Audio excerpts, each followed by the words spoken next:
Hi there, welcome to Hey Sound Guy, the podcast where I'll be peeking behind the curtains of the wonderful world of music.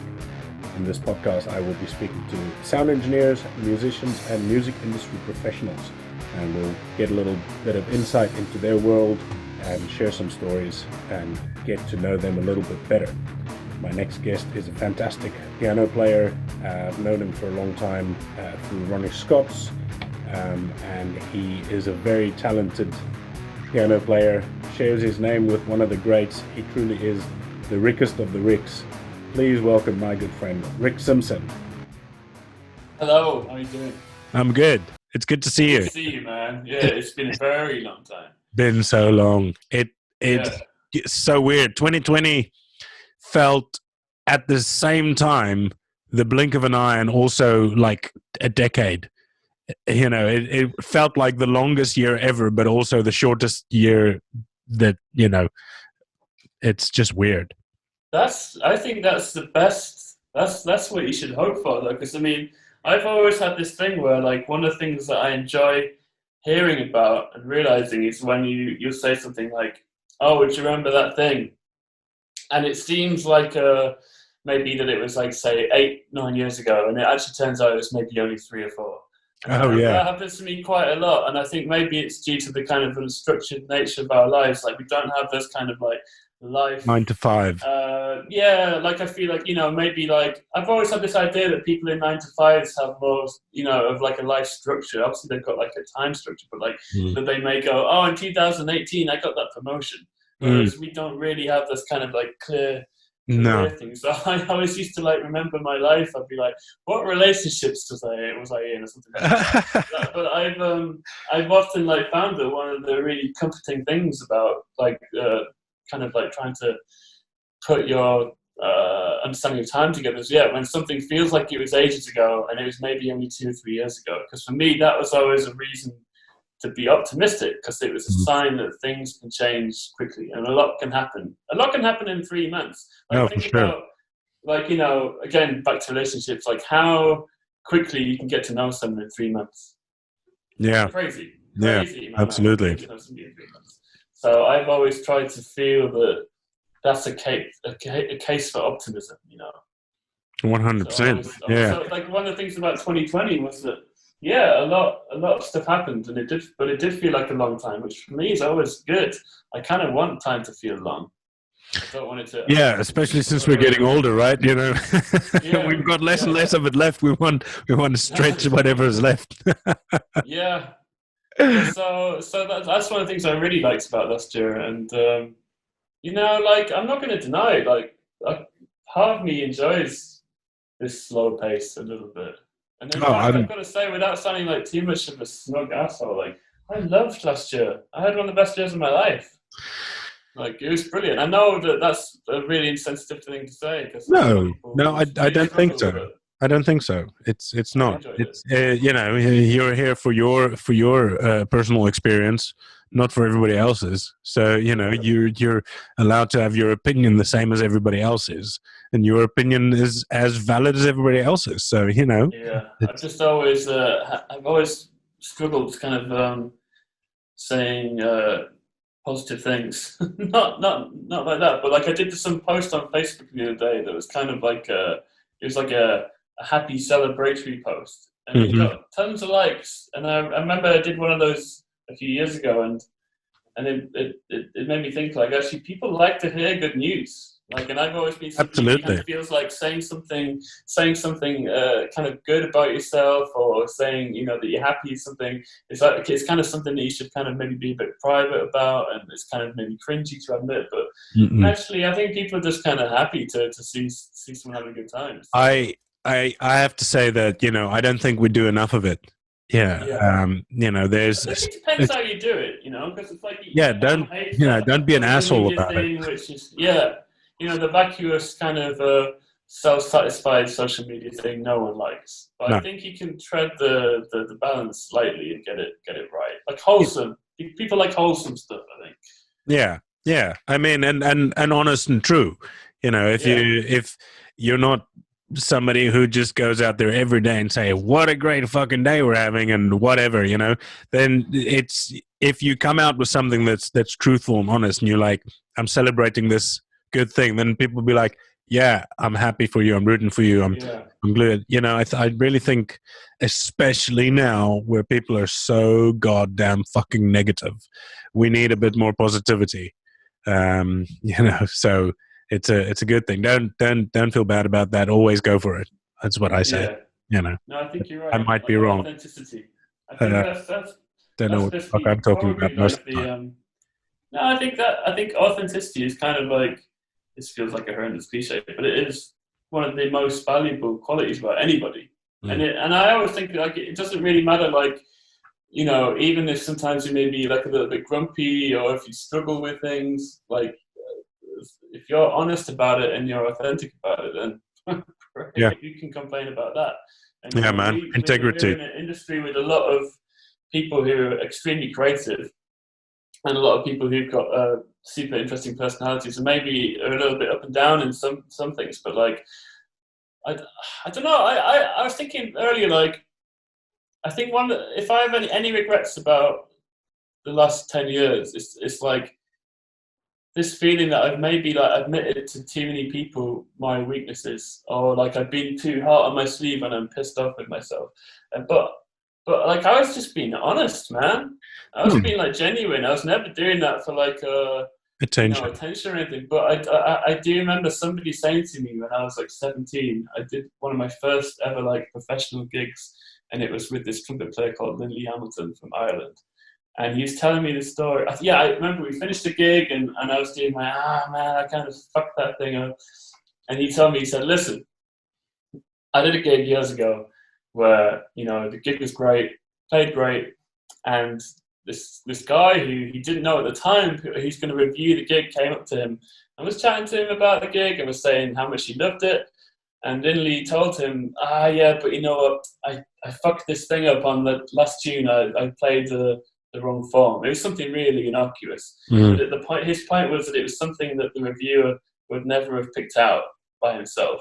And lo and behold, when he saw the review, Lindley Hamilton's quartet, blah blah blah blah blah, and he fucked the form up on the last tune. It's like, oh, he didn't know that, like he just told him that, and so I think that we've got to be careful how much you let on to people. Yeah, that kind of links in with when you're on stage. When you're performing and you make a mistake, don't show that to the audience, because 99.9% those people are not going to have realized that you made a mistake, but maybe you put a face, or maybe you sigh, or you curse at yourself, then be like, oh, what did he do? Then they focus in on that, and then performance is it's like fucking 90% attitude and 10% just doing what it is. You got to present yourself in a way. But I know that as artists and musicians, the people tend to be more self-critical, and quite harsh on themselves. Obviously there are those out there who float their own boats a lot, way too much. The fucking blaggers out there, but the true, honest, people with integrity, we realize when we make mistakes. I mean, I fucking make mistakes all the time when I'm behind the sound desk. It happens, Yeah. But I guess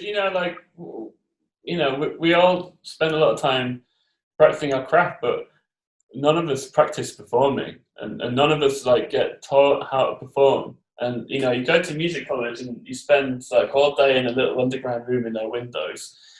And no wonder, like, it breeds a lot of neurotic people, I think, because you come out and you're all kind of, there's definitely that kind of like very competitive, kind of like quite harsh environments of music colleges. But then you come out and then you go on stage and it takes such a long time to cast off that baggage. I'm still trying to do it. I remember getting to a point when I was about 31 where I felt like I could actually freaking enjoy myself a little bit. But honestly, before that, I gave myself such a bloody hard time. But no one really coaches you in how to get get over that, and no one teaches you how to become a good performer. And I think some people just have that, and maybe it ties in with their personality traits a little bit more. Like I can think of a few people that we both know who are like brilliant performers. You know, they like engage the audience. They're very smiley. They're the traditional good performer role, and great, but like they're very gregarious people. Is that the right word? Gregarious people like that. Whereas I know some musicians who are like absolutely out of this world. We both do, and they maybe are a little bit more like inward looking, and they're a bit shy, and like, you know, sometimes you see them do a gig and they're like shuffling around, staring at their feet, and the announcements are a little bit like almost kind of like painful. Awkward. I think some people like really spoil a gig with their announcements. You know, like they'll say something like, you know, God, you know, well, that was shit. Sorry, we'll just play a couple more. It'll be over soon. You know, kind of thing. But like none of us get taught how to do that. So I think, you know, like the stuff that I'm kind of really thinking about now, like what can I do going forward? It's like it's mental game, because that's what I've always found the hardest. It's just like, how can you bring the thing that you have at home when you're relaxed and happy and everything's flowing, how can you bring that to the stage? Because man, like I would find that like maybe a third of gigs I would reach that, and the rest I'd be like in my head, and I could tell that something wasn't quite right, but it's all in a game, you know. It's like, you know, they talk about like in tennis, it's like it's the mind that makes a winner rather than the technical skill afterward. And I think that like if you look at any performer that we both like, someone like Lonnie Smith, like I know you talked about him with Leo's podcast. Amazing. That guy is not thinking, oh man, did I rush that phrase? No. Am I good enough? He lives it. He lives it. But then also remember, I don't know what Lonnie Smith was like when he was younger, right? We know him as a seasoned veteran, as this force. You know, I don't think you know that his abilities were any less maybe when he was younger, but as a performer, you know, you don't know. And back in the day, people were given the chance to grow a lot more, and there was a little bit more time to develop. And you know, if you think about, you know, for instance, in the pop world, new releases and people coming out just now, they need to be everything has to be a smash straight away, everything has to be right straight away. Whereas back in the day, like the 70s and 80s and whatever, people were given, bands or performers were given a little bit more time to, you know, everybody's like, well, the first album wasn't really that great, but you know, the second album built on that, and by the third album they hit their peak, and then they were who they really were, sort of thing.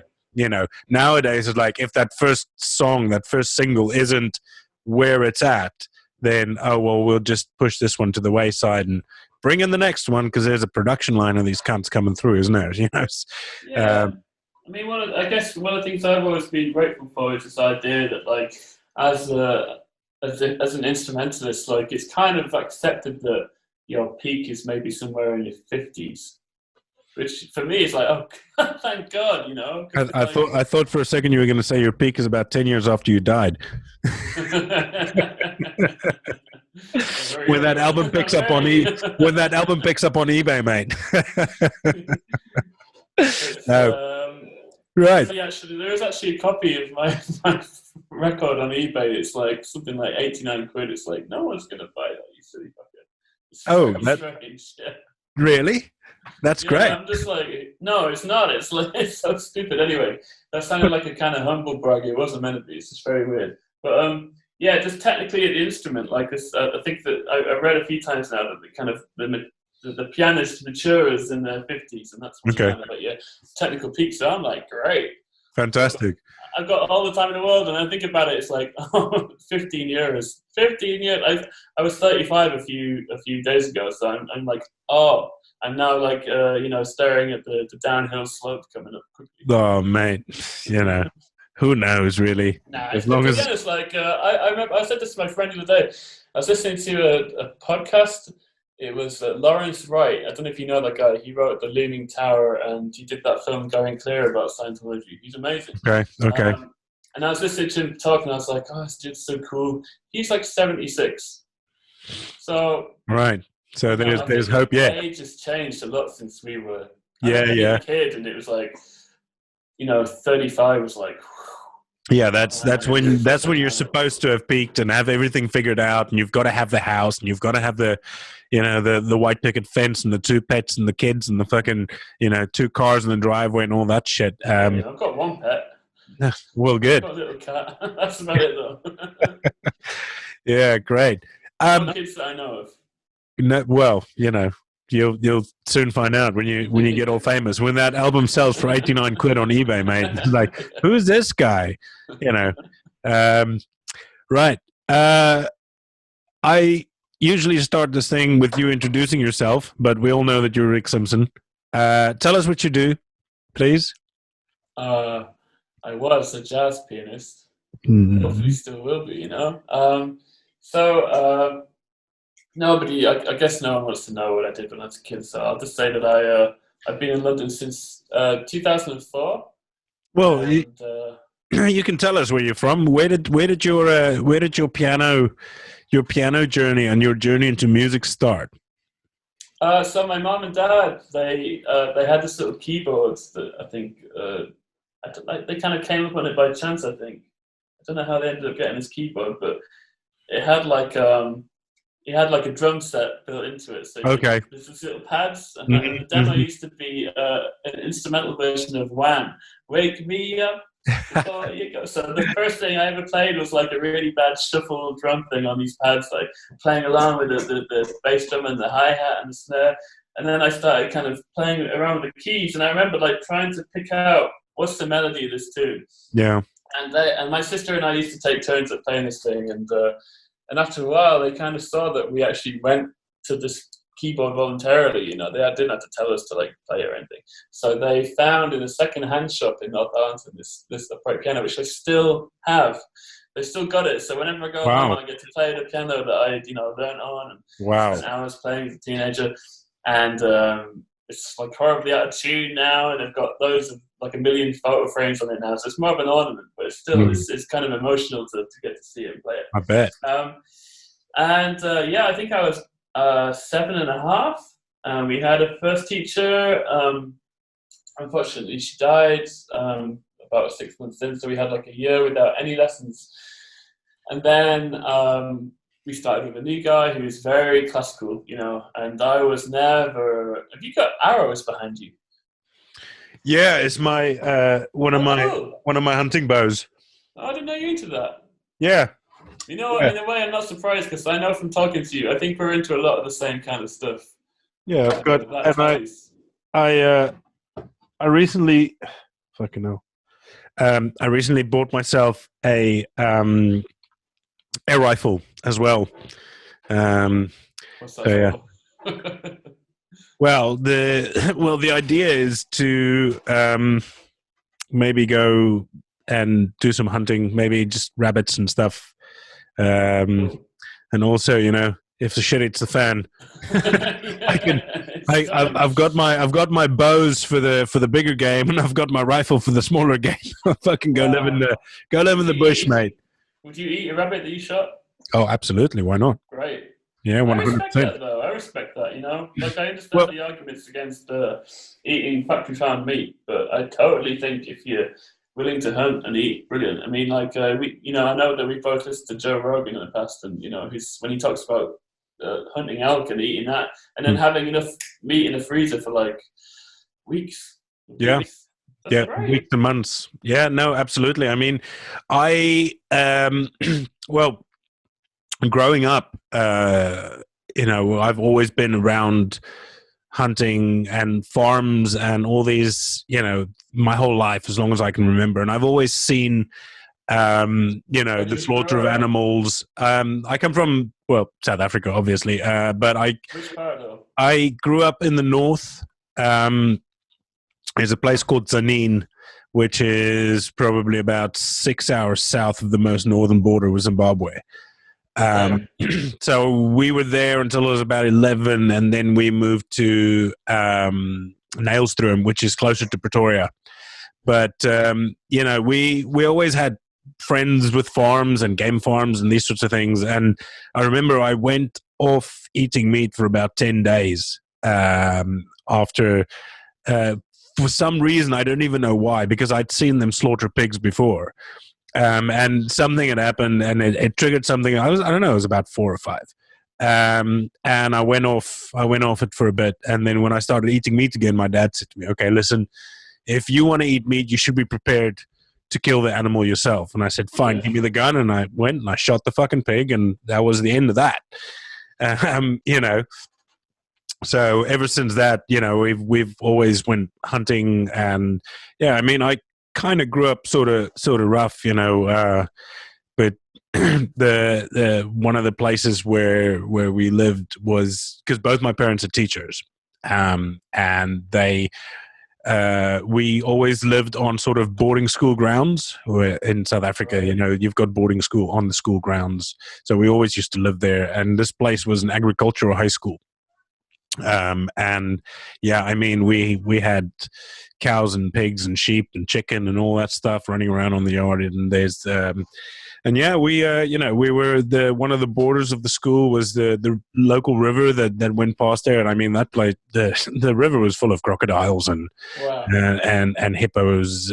Well, I don't know if they weren't really hippos in that area there, but they were crocodiles and things like that. So yeah, I mean, we grew up like that with wild animals. Friends of ours, they had a farm that basically neighbored the Kruger National Park.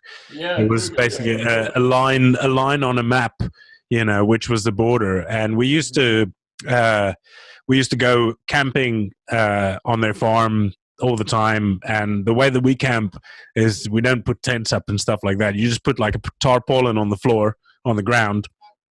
And then you put your sleeping bags in a row. Everybody sleeps in a row, and you've got a fire burning and stuff like that. And I mean, so many times we'd sit around the campfire having our dinner, and you just hear the lions like just there. You know, they're just sort of like about maybe 20 meters away from your camp, and they're sort of making a hustle and a bustle because they don't know the smell and what's going on here. You know, and my you know, when I was 11, we went hunting in Zimbabwe, and my dad and we got attacked by a leopard. And you know, luckily my old man, he was a sharpshooter when he was in the army, so took him 4 shots, but he put it down, and it kind of like fell skidding, putting dust up against our feet. It was about 2 or 3 meters in front of us where it finally met its end. Wow. So yeah, I mean, this kind of part of my thing, who I am. And when you were camping, how did you know that was going to be safe, and how did you know the lions wouldn't? Well, the way in which we do it, we keep a fire burning all night, and we have sentries. You know, there's somebody always sitting there tending to the fire, someone with a gun. Like one of the funny instances when we were in Zimbabwe. The sentry gone, because we went for a meat hunt. We went for like a big meat hunt. There was 11 of us, and all the meat that all the game that we shot, we took it apart, and we made biltong, and we made sausage, and we made all these things. So it was a big thing. So in the camp itself, there was tons of meat, like, you know, not a small amount. So there were obviously smells around. But whenever you go take a piss, you take a piss in a different spot. You know, you mark your territory, sort of thing, and you know, there's always somebody there, so the smell doesn't go away, and the fires are always burning. And this one night, our sentry, the guy whose turn it was to stay awake, didn't stay awake, and then we woke up the next morning, and I don't know how many, maybe 4 or 5 lions had walked over us as we slept. We found paw prints about yay big in between our sleeping bags. So they basically literally walked over us as we slept, just checking things out. Nothing was out of place the next morning. But apart from that, you know, waking up with fucking lion tracks around you, over you, is quite a sobering thought. But I guess they're not really known to attack groups of people, are they? Like, No. I mean, what they do, even the same thing when they hunt antelope and things like that, is they kind of chase, and then the weak and the old ones kind of get sort of left behind, and then those are the ones that get taken out. With the phrase "survival of the fittest," it's kind of what it is. If you don't run as fast as I do, know for a fact that you're going to get left behind.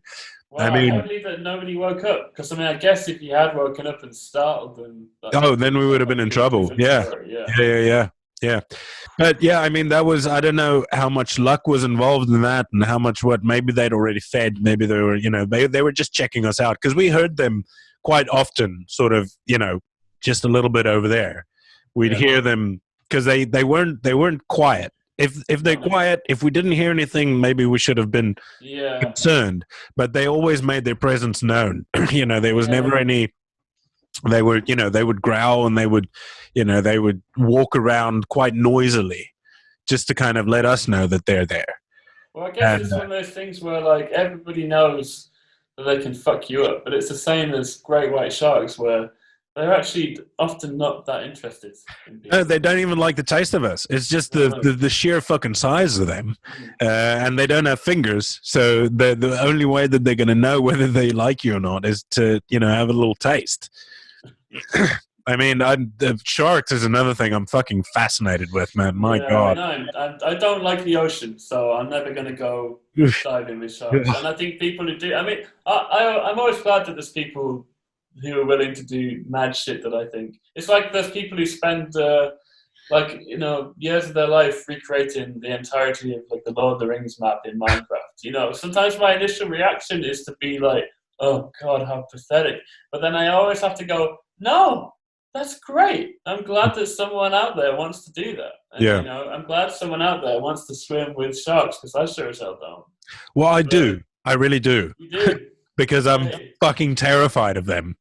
Like, it's insane. It's sometimes even illogical, well, not totally, completely illogical. Because, like, for instance, when we go to Sardinia, the water there is crystal clear. You can see for fucking miles under the water, right? Wow. And there are sharks, but not close to the shore.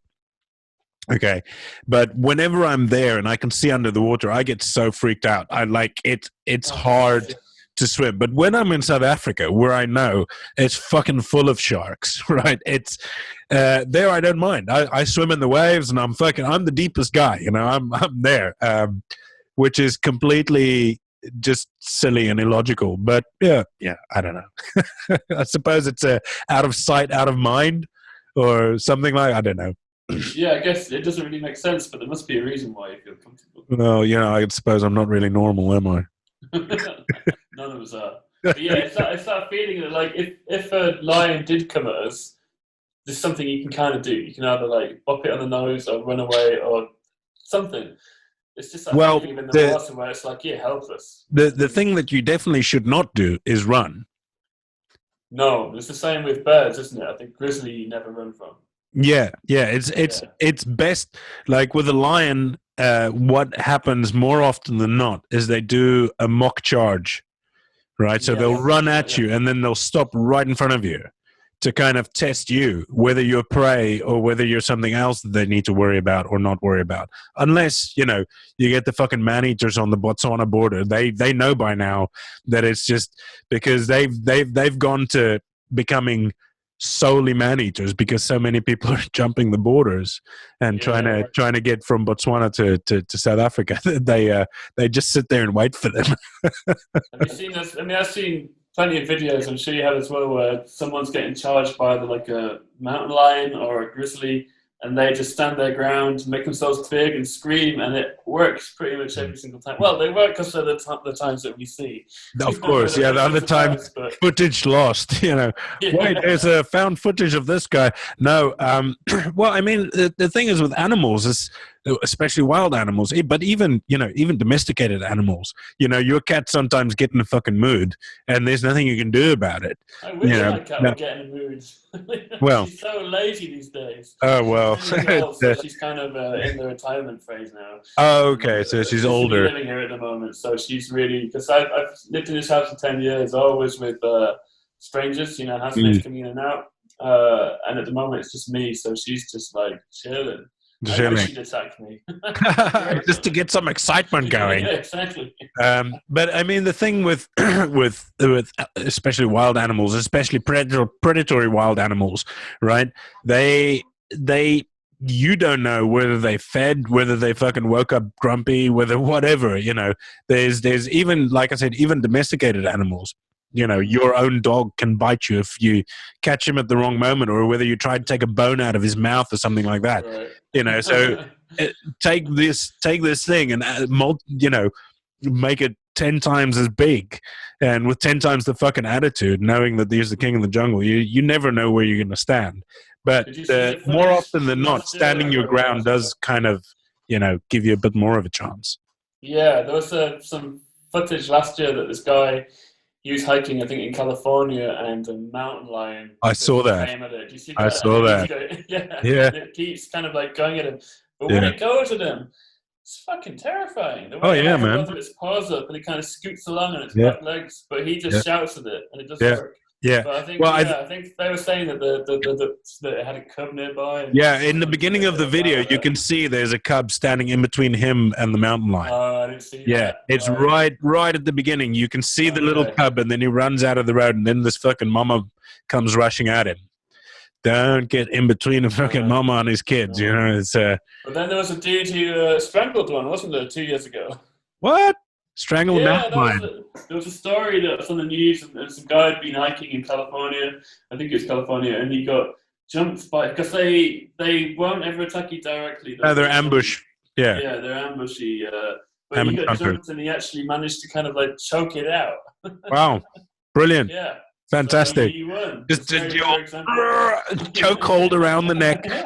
Jesus. Wow. Well, I mean, you who knows what adrenaline does when you're in that situation. Exactly. Well, my God. I've never been attacked by an animal, so but I'm waiting for my time, You've still got time. You just maybe move out of the city, because the likelihood of you being attacked by an animal in the city is less likely. Maybe you'll be attacked by an animal. A few years ago in London, but I think that's about the only animal attack that's happened in the city for a long time. There was a fox attack. Yeah, a fox that got into a house and it bit a baby. It's kind Jesus. of a sad story. I mean, the baby was fine, but it got into someone's bedroom. That's very, very rare, though. My lord, yes. House. Yeah. Very unlikely. They're so skittish. Very scared. Yeah. It's not like the dingoes in Australia. You remember that story? No, what's that? This is in the 80s. There was a bunch of young people camping, and there was a couple with a baby, and they left the baby in the tent, and they were sitting by the fire, and then the dingoes went into the tent and carried the baby away, and there was a big court case because they suspected the mother of getting rid of it. It was a whole big thing. But yeah, that they're quite sneaky. The same as hyenas.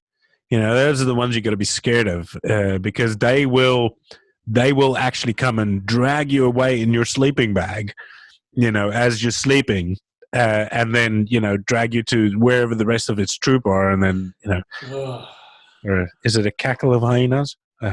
Anyway, I don't know what I'd never plural noun is. I've been to the tip of Africa, but I think I did a gig there a few years ago in this beautiful, massive concert hall, but apparently it was officially classed as Spain, and I was so disappointed because I was thinking about that, going, Dad, I'm in Africa, I'm doing a gig in Africa, and then I think the guy in the minibus who's driving us was like, actually guys, technically this is a Spanish, is it municipal they have over there? Really? Something like that. There's some kind of old territory thing where we were on the continent, but it was like not officially Africa. I was like, damn. Well, you set your feet on African ground, so you're fine. Yeah. As far as I'm concerned, it was pretty Africa. That's right, mate. Right, so we kind of got sidetracked there you said you had lessons for a while, and then you had to take a break because of the unfortunate demise of your piano teacher. And then is your sister about the same age as you? She's 3 years older, so she was always better than me. She was always she did grades 1 to 3, and she always beat me, always. And then I think after that, I started to catch up on her, and she couldn't handle it. She quit. But yeah, no, I mean, I was always like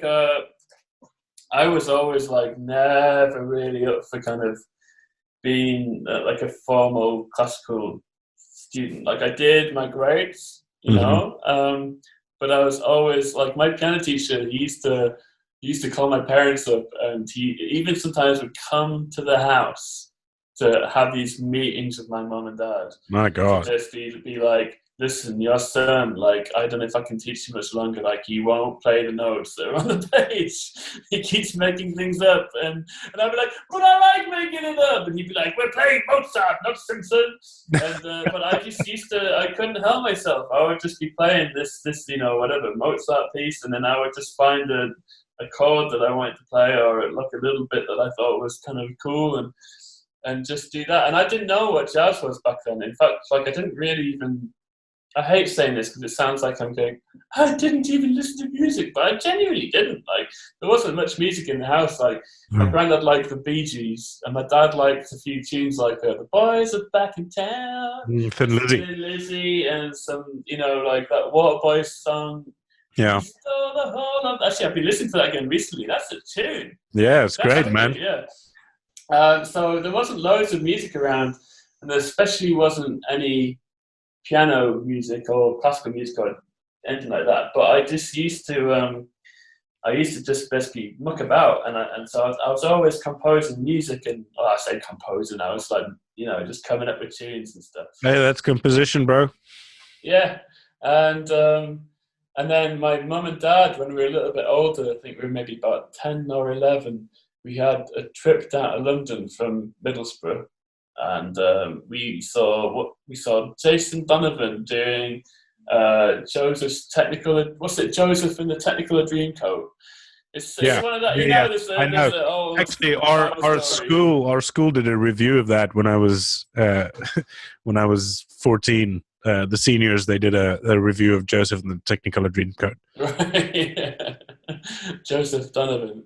So we went to see that, and then we saw Cats, and then one year we saw Miss Saigon, which they didn't know was about prostitution. Yeah. So I remember there was like hands coming over the eyes and hands going over the ears at some point, you know. Brilliant. But the reason why I'm telling you this is because like they knew that I loved playing piano by this stage. I wasn't practicing scales for hours and hours or anything like that, but I would just be mucking about and playing a bit of kind of like amateur boogie woogie, or I don't know what I was doing really.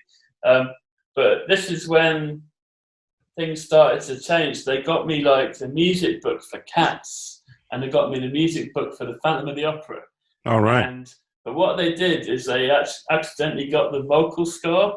Oops. Which is I think it's the best mistake they've ever made, because I didn't know what to do with it, because it wasn't laid out for piano.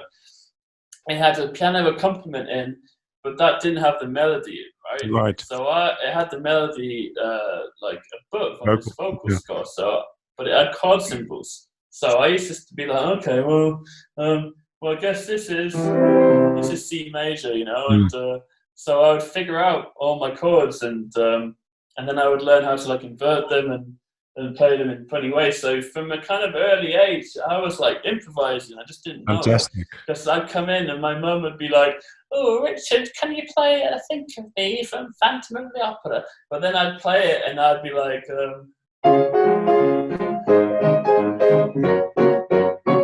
I'd kind of like do it like that, and she'd go, "No, Richard, play it properly." But I didn't know it at the time, but I was basically laying the foundations for, you know, improvising and being a jazz musician, because at this point I knew like all my major and minor chords, and I could, you know, embellish around those. Yeah, and I felt really comfortable doing that. So I was always comfortable making up music. I wasn't like soloing at this point, but I was comfortable with the idea of like just going for stuff. So when I was about 15, we had one of those end of year concerts, and I was the only piano player in the school in my year, at least. Like there wasn't many musicians, but there was a clarinet player called Catherine Sanderson and this drummer called John Major, who I'm still pals with now, actually. Oh, brilliant. So it was me, clarinet and drums with no bass. Have you noticed that I'm speaking a lot more northern now that I'm thinking about the now that you're talking about back home, yeah. So you're from Middlesbrough? Well, it's near there. It's like 15 minutes away. So what, Saltburn? Called Gisborough. Yeah, you know Saltburn. Oh, I know. I've got some friends from Middlesbrough. Yeah, good friends. Well, they're living in Saltburn, and there's another one. Great. Yeah, it's beautiful, man. Wow, so beautiful. Like to go to. Yeah, we went on the beach when we were there, and had that one that's basically as you come onto the beach is that big fish and chippy on the left, and yeah, they're great. Yeah, that's the one, man. That's the one. It's got a really especially if you get a seat upstairs, it's got great views. That place.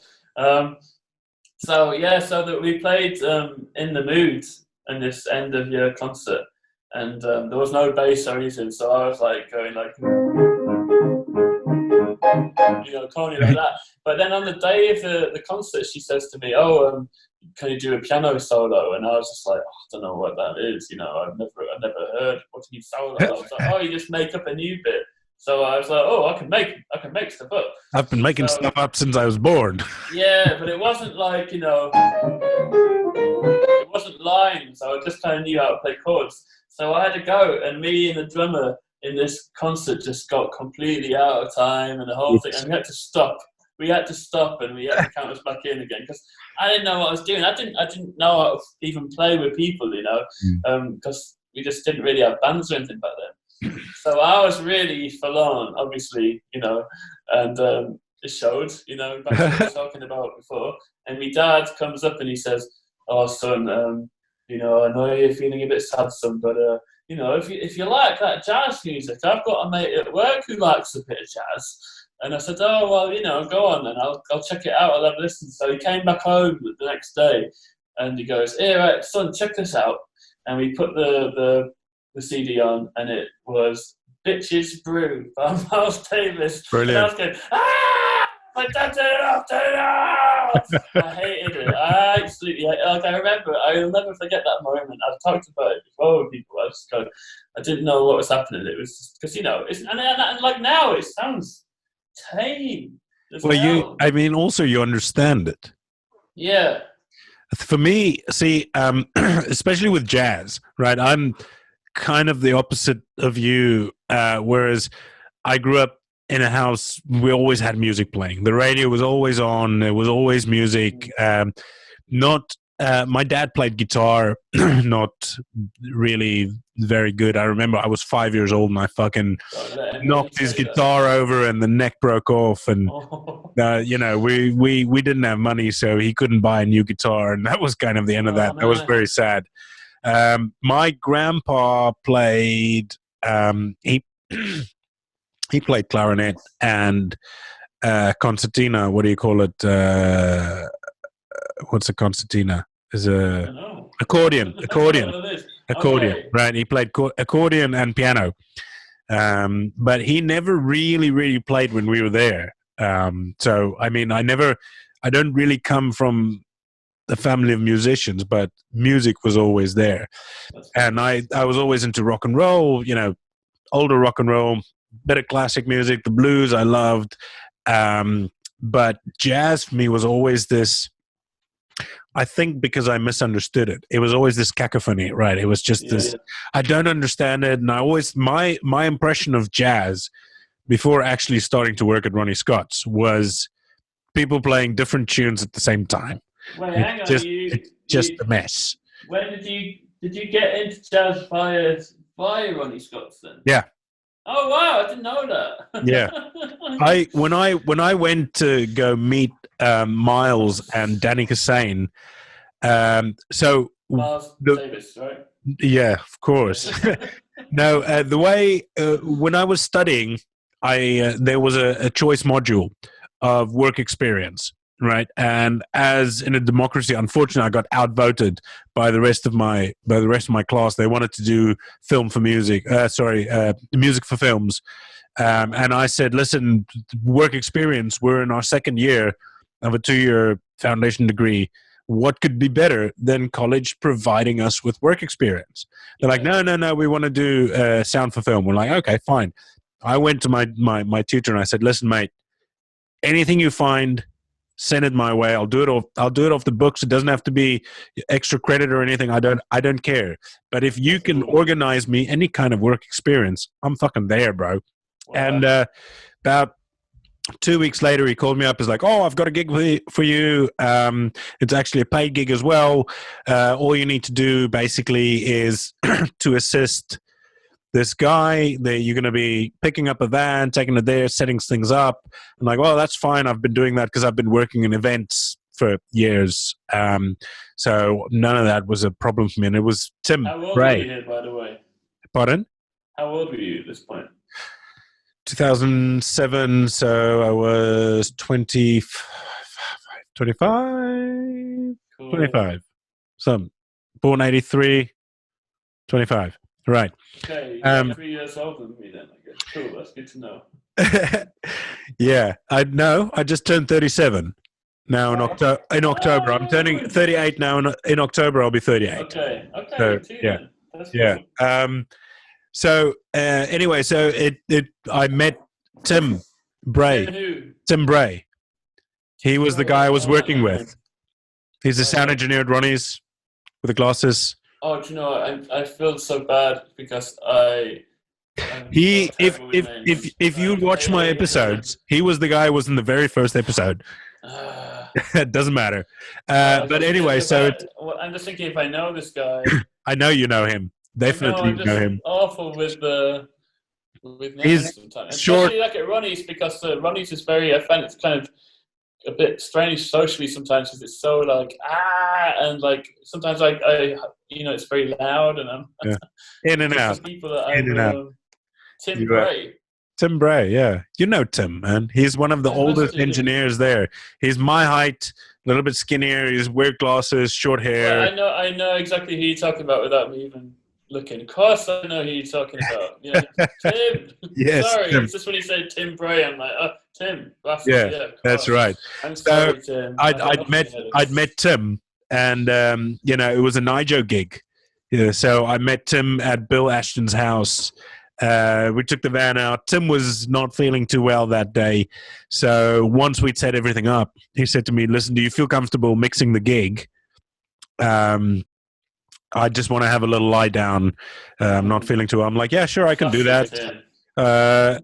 I can do that." And so, yeah, I did. I mixed the gig, and he was very happy. Bill Ashton was very happy. So they started getting me in basically straight away to do gigs with Nijo.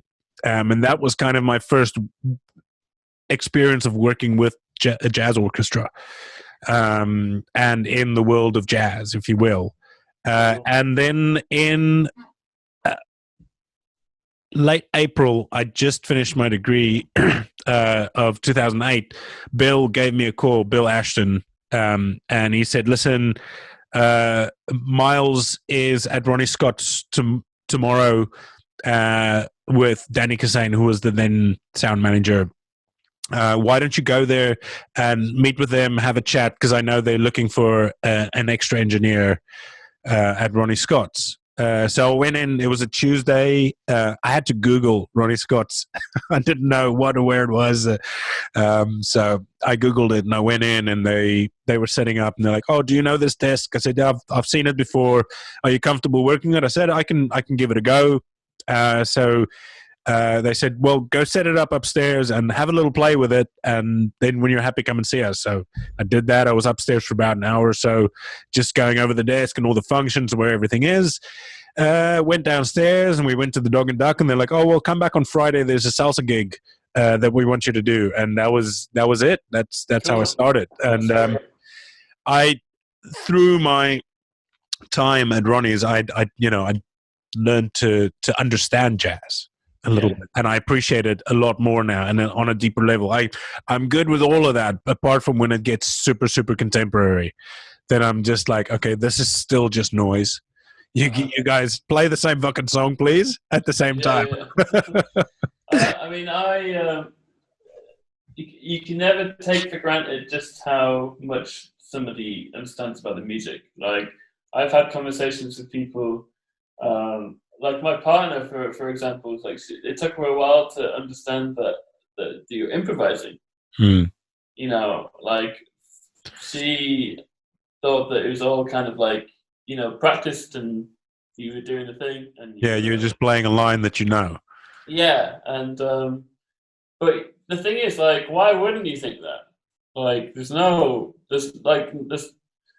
thing that says, by the way, ladies and gentlemen, the music you're going to hear tonight, they're making it up. You know, like, there's no kind of announcement like that. So you only really know that jazz is kind of like based on improv. Well, I think maybe the root of that is popular music, where a solo is always the same. You know, once you say fucking the solo to Enter Sandman, right? Kirk Hammett plays the same solo every time. And even I've often wondered though how much guitar solos have like rock guitar, how much is improvised. I think during the writing and recording process, that stuff does get improvised, because you'll hear different takes of solos on the same song where they're just going with it, working things out. Right. And then they'll have to choose from that. But then once it's kind of set in stone, then they don't really deviate from that too much, because people like that song as it is, and people learn that solo like it is. Just the same way in which you would go and transcribe and learn a solo from Miles Davis or whoever. You know, then obviously once you've got the know-how, then you can embellish on that and you can improvise over that and you can do all your other things, which in jazz is very much more allowed and appreciated and encouraged. Whereas when you play rock and roll, especially if you play like covers, you know, whereas, you know, you guys cover jazz music all the time, but you have your own improvisations and you have your own solos that you add to that, and nobody's going to be like, oh no, that's not how it is. But whereas with more, I think, traditional popular music, you know, going straight from the soft rock, classical rock through to heavy metal and whatever you have it, once it's kind of set in stone, they know the song like that, and they know, you know, people sing along to solos all the time. Where I go to gigs and people they're going crazy for this fucking solo. And imagine, God forbid, you know, let's just go back to Metallica. You know, God forbid, fucking Kirk Hammett whips out a different solo to Enter Sandman on the night because that's how he felt. You know, you'd have 80,000 people throwing their cans at the stage. So, I mean, that's kind of my understanding of it. Yeah, I mean, I guess, you know, then like the cliche I always say to people is that, like, oh, well, you know, remember the first time you drank whiskey? It was probably sick, you know, like horrible. But then you go, okay, well, it's meant to burn your throat. Okay, and then you do it again, and you're like, you know, it's like anything. You have to just gradually slip into the idea of something that's really outside your comfort zone. And the first 3 or 4 times I drank whiskey, I remember saying to people, like, who would do this to drink? Because it's like, yeah, who would be like, you know, like hundreds of years ago when they invented it, surely when you drunk it, you must have gone, oh my God, guys, I'm going to die. This is poison. Surely this is poison. But people actually like went, yeah, I like that. Let's keep on doing it. And now it's this huge industry. It's kind of amazing because it's a weird thing. I often say to people, like, sometimes I sit and I think and I go, beer's gross. And whiskey's absolutely gross. They're not. I absolutely adore them. Same with coffee. But there's always some part of me which goes, hang on, what if this is gross? It's like, if you think about it a certain way, it's like, there's no reason why like a whiskey should taste good. Not compared to, like, you know, a bit of Cadbury's Dairy Milk chocolate or whatever. Yeah. Like, it just does. And maybe we tell ourselves that it is good, but I don't know. It's an acquired taste. It's an acquired taste, and jazz is no different. And 100%. Like, I think, and obviously, like with jazz, there's so much. There's a huge spectrum of like how much improvisation there actually is inside of it. But, you know, because, you know, some jazz is very safe. Some jazz, it's like it has the illusion of improvising, but it's very straitjacketed, and, you know, it's playing music within a small smaller parameters, whereas some jazz, it's like everything's improvised, you know. So even within the world of jazz, there's still like an absolute ocean of depth to the music, and it does take a long time to appreciate that. And I often wonder whether there's like a level of it that maybe non-musicians might never appreciate. And I hate to say that because it sounds so snobbish and horrible, but in reality, it's like, you know, I love watching football, not as much as my friends do, but still, I love watching football. But there's always going to be loads of stuff that eludes me. It's the same with like boxing. It's like an expert is going to know exactly about the footwork, about everything like that.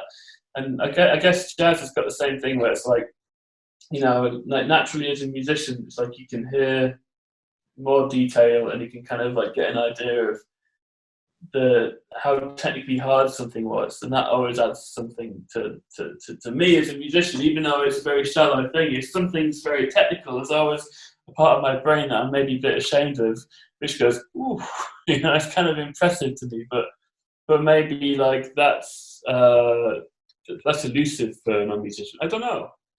Well, yeah, I think it's really just,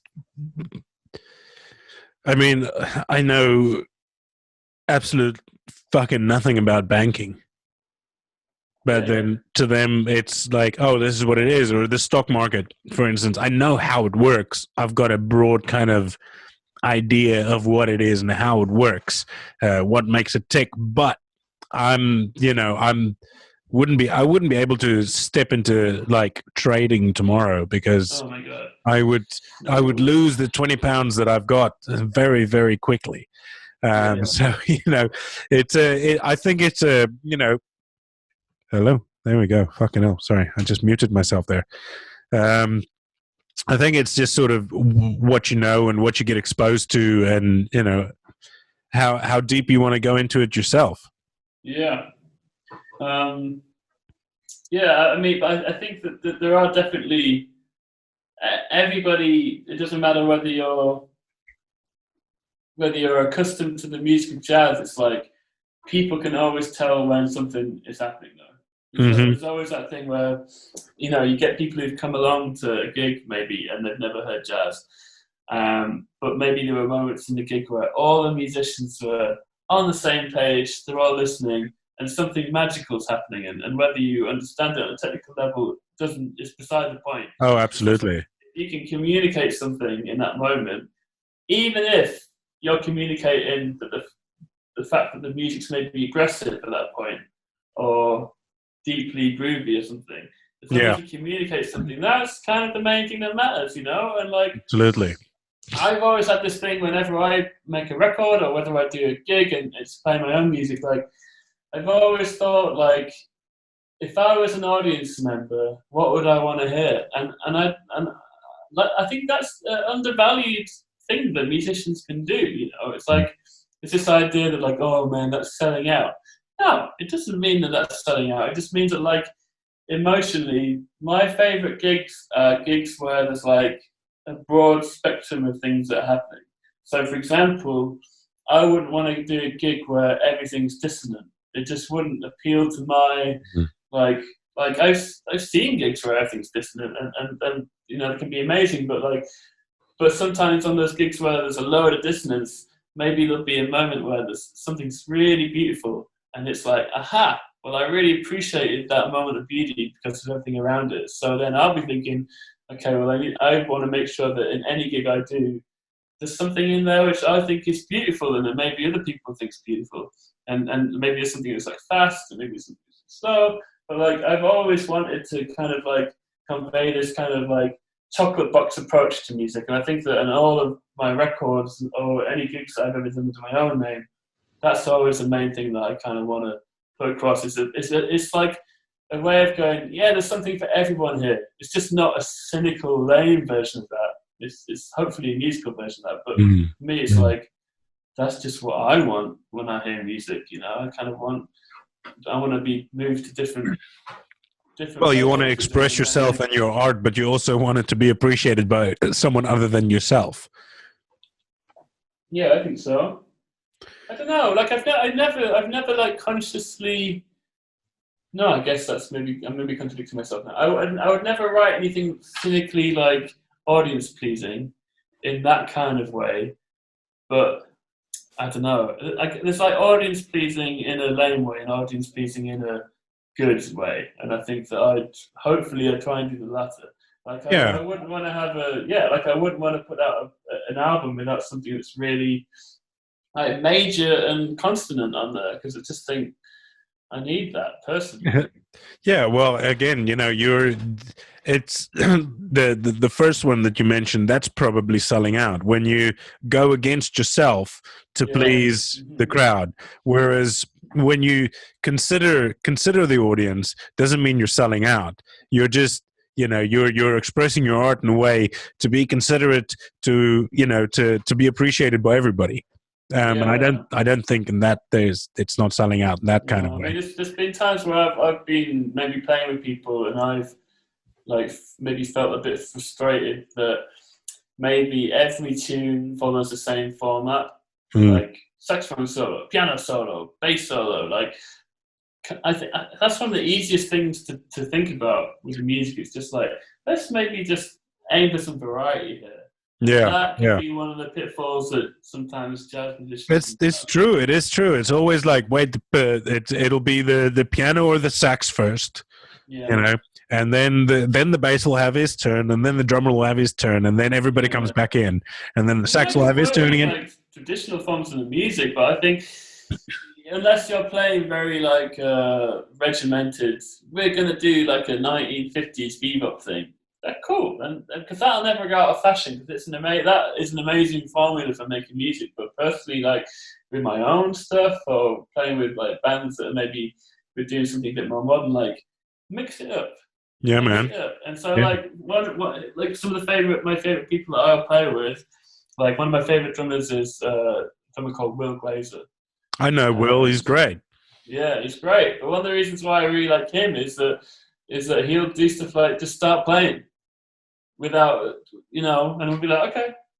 There you go. It's like, well, what's going to happen? I don't know. And that's, for me, my favourite feeling on stage is just not knowing what's going to happen. And just keep playing. Even if you know, like, oh, we're going to play these tunes, the best most rewarding musical situation is to have the least amount of, but we're going to do it this way element to it. Okay. So, I did a gig just before Christmas playing standards with Will and Ollie Hayhurst and Riley. And all we said was that Riley Stone-Nonigan, and all we said was that we're going to play. We decided the tunes on the day, and we decided an order. That was it. Fantastic. That was it. And that, to be honest, like you could argue that that's like how a lot of jazz goes, but you could still easily just slip into like, right, 1, 2, 1, 2, and but we just said that we'll just start playing, right? And so maybe we'll just start this tune with whoever wants to start it, and that way it's like it's coming from a place of improvising straight away, rather than like the 1, 2, everybody, here we go, which there's nothing wrong with that. I actually stress that, but there's something nice about being like, cool, wild and free. We're just gonna play wild and free, and for me, that's what I want to do really the most. It's like I love playing. Like, okay, so I mean, that one of my closest musical colleagues is Leo. Like, Leo, I love playing Leo's band. He's great, man. It's great. It's so much fun. It's a kick in the ass, playing with Ed and Tim. It's like they've got so much technical facility at their disposal. And and sometimes that music's very fast and loud, and it's kind of like I'm having to kind of like keep up with that kind of like intensity. That's great. That's it. Playing music like that, and then playing music that's extremely free on the other hand I love the variety of going between the two. And actually, I don't think I'd ever really want to leave behind that variety. But the problem is that like I've had like people come out to me and maybe they'll hear me play like at the Vortex, maybe doing something of my own. And I've had a couple of people in the past come up to me and be like, but I thought you were like a straight ahead pianist. And I'm always like, no. But like the problem is that like people love to pigeonhole other musicians, and I get why, because we like to organize things, and life's easier when you organize other people. But yeah, they might hear me do like Leo Richardson's band, which is very like balls out straight ahead, and then you get people just decide, oh, that's what you are, and it's like, well, actually, like I've never. I've got a whole other array of me here. Well, that sounds a bit kind of arrogant, but no, why? I've always wanted to play the whole history of jazz, from like Art Tatum to like Cecil Taylor. I'm absolutely fascinated with all of it. Like, it's all amazing, and I've never understood why. Well, I think I do understand why people pigeonhole themselves, because it's more comforting to put parameters around yourself. I'm not saying it's easier, but it does. It's more comforting knowing, well, I want to sound like Wynton Kelly, so I'm just going to pursue that. Great. And some people do that amazingly well. Personally, though, I never found that satisfying to sound the same all the time. But the problem is with that, and I remember when I was in New York and I was having lessons with Jacob Sachs, he said to me, we were talking about this, and he said that in New York, the musicians who like to do that, who like to mix it up and play in lots of different situations and kind of, demonstrate they've got lots of different personalities on the instrument, and they're into like hard bop and they're into free and into this and that, is that they work less because nobody knows who they are. And I do think there's a certain truth in that, because, when I grew up, I'm not going to name names, but there's definitely a pianist where I'll be like, that guy does that thing. And, right. Maybe I was pigeonholing somebody, but they did always seem to do the same thing. But because they get seen as doing the same thing, then when somebody wants that, they're the first person they think of. Yeah. And so it's advantageous in terms of like how busy you are, but I think, maybe it's less advantageous for them because they don't get to play a wide variety of music, but maybe they're okay with that. But I've never pigeonholed myself, so I think it's often people don't know what to make of you. If one night you're playing really in the pocket, straight ahead, like Wynton Kelly 1957 stuff, and then the next night you're maybe playing a gig that's free jazz or something, Yeah. And I've often wrestled with like, well, man, I've got to decide what the sound world is. And I've definitely, in the last 6 months, definitely narrowed it down. Like there's a trend in jazz at the moment where some musicians, like, my God, like their chops are so amazing, and their time and their execution is so incredible that obviously amazing. Like, they're playing at a technical level which I'm not at that stage yet. But the problem is that some of that music, it sounds too metronomic. It's like too perfect. It's like and actually does not move me at all. And I think that it's almost gone a little bit too far the other way, because it's like, if you listen to Sonny Rollins and Elvin and playing in the 50s and 60s, it's like, you don't need better chops and time than those guys. But the reason why they sound so good is that they've got swing within the beat. Yeah, swing. Yeah, man. Some of the kind of like modern stuff that's coming out of like New York and LA, it's like, it's so accurate that it loses that kind of human frailty aspect to it. Could have been written by a computer. Yeah, and I know why jazz has done that, because it's kind of like a reaction to electronic music. But also, like, if you've got the chops and if your time is that good, then you could say, well, why wouldn't you play that perfectly? But I don't know. Like, I've realised that all my favourite players, people like Jerry Allen and Jackie Bayard and Jason Moran and Andrew Hill, that they're not metronomic. There's like a bit of their time's amazing, but they've got when they want it to be, they can flow. Yeah, and I think that I kind of, that's one thing that I've kind of gone, yeah, I don't want to sound that perfect. Now, obviously, I need to improve my metronomic ability on the piano and my technical ability on the piano. Everybody does, but it was comforting to come to the conclusion, I don't know, about 6 months ago, that like, oh yeah, not that much. Like, it just, some of that music, I'm not criticizing it because they are better at playing instruments than I am, and it's not a cop out. But I just realised that, like, yeah, there's a certain thing where the drums are like played with like a slightly more of like a rock sound, and it's just so polished and it's so perfect that it doesn't move me in that way. I hear you. I understand. I fully understand that. I mean, for me, that's probably why things like electronic dance music and stuff like that is, not really. I mean, yeah, I did when I went raving when I was fucking 21. I done did those things, but also I think there were some chemical enhancements helping me to enjoy the music more than anything else, because it's not something that moves me really. And the same with hip hop and rap and stuff like that. I completely despise it because it's electronic generated computer. It's a thing, and then some guy's just going to come and talk shit over it. I'm sure there's good hip hop and rap out there. Whatever, it's just not for me, right? It's a big genre, and I think that it is.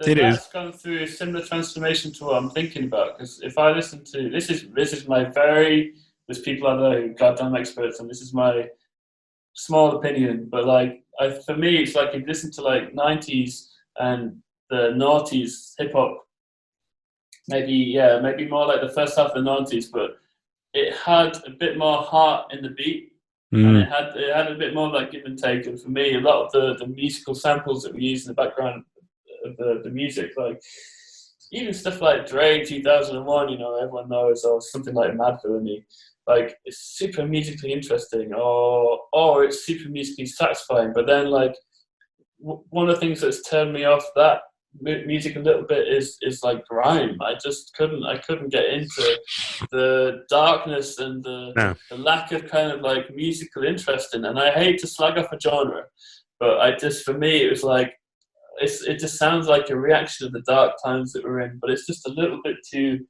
I don't know, man, I couldn't get into it myself. Yeah, no. I love 90s and early 2000s hip hop. I think there's a lot of heart in that music. Yeah, I mean, let's go back a little bit further. The birth of hip hop and things like that. Africa Bambaataa and those guys, and what they did with the music back then, it was incredible. I mean, look at this stupid example, but look at Fresh Prince. These guys. It was an outing and an outlet, not an outing. It was an outlet of the situation back then, but it was also maybe a little bit more positive, and maybe a little bit more like let's help lift each other up. And now it's all just the N-word and bitch this and that and that. It's one of the things with like WAP. Did you hear that Nicki Minaj tune? No. Wet ass pussy. Okay, so so it came out last year, and there was a lot of controversy. Oh yes. I read the lyrics. I haven't heard the song because I'm as I said, I'd much rather listen to a couple of cats fucking outside my window than listen to that. So yeah, I tend to shut my ears off when these things come on, but I did read the lyrics, and I was just like, what? Interestingly, it's like a lot of the arguments that people were making in defense of that was that like, you guys liked it when men were doing it, and now that a woman's doing it, you don't like it. It's like, not for me. That's actually not my no. issue. I didn't like it when anybody was doing it. The lyrics for me were the least problematic part of that. The track. For me, I was just like, there's fucking nothing going on in the music, though. There's nothing going on. The closest thing resembling a hook was the vocal hook, which was I've forgotten it right now. But it was just like a really simple, like stupid vocal hook. There was like 2 notes, and it wasn't particularly catchy. But like my objection to that was just like, man, it's just so musically dull. Yeah, and say like a track like "Fuck You" by Dre, which is like really, sexually explicit. There's a lot going on. There's a lot of hooks. There's a lot of like good.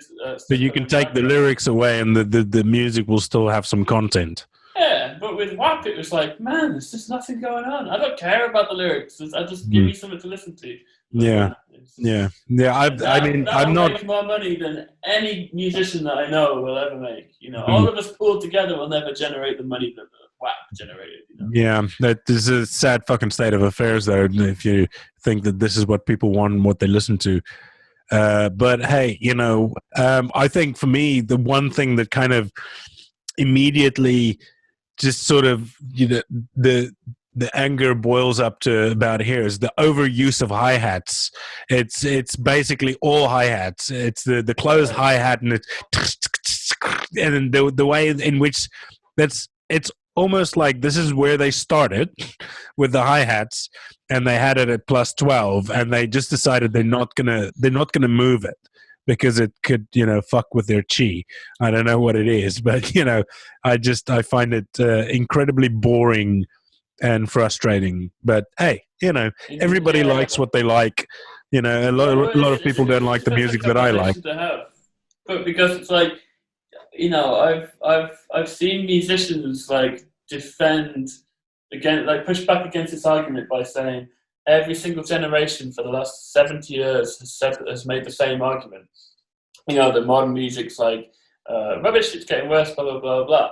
And so that's like, for them, it's an argument that it's a reason to say that my feelings about this are invalid. But I think, and I'm not going to say that music's got worse. I'll say it. I think that there's definitely graphs that like map the decline in harmonic range, intervallic range in the melody, and there's a few other things that show like a decline. Lyrical content. 40s, yeah. Also the length of songs, because this fucking goldfish generation can't listen to anything longer than 2 seconds. So a song has to be 2 minutes 30 seconds, or at the maximum 3. Otherwise, you'll never get radio play. You'll never get. I mean, look at fucking. Stupid example. I Would Do Anything for Love, Meatloaf. That's like 11 minutes and fucking something seconds. You listen to anything of real that's got content, that's got, you know, oomph behind it. You can't really convey. Yes, you can, but you can't really convey your message in that short amount of time. If you've really got content and you've got something to say, instead of just wet ass pussy for 25 fucking times. You know, I'm sorry, but it's crap. I mean, that's how you spell rap, right? With a silent C at the front.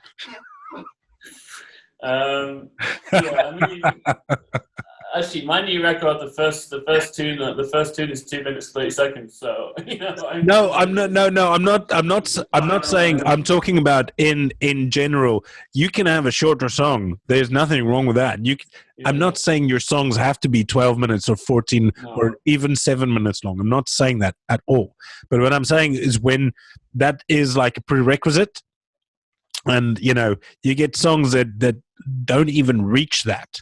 Yeah. You know, and they, you know, freaking multi-million selling it, and that span gets shorter and shorter. Because when I was studying my degree, then it was, you know, sort of 3 minutes 40 seconds to 4 minutes was kind of like where it was at.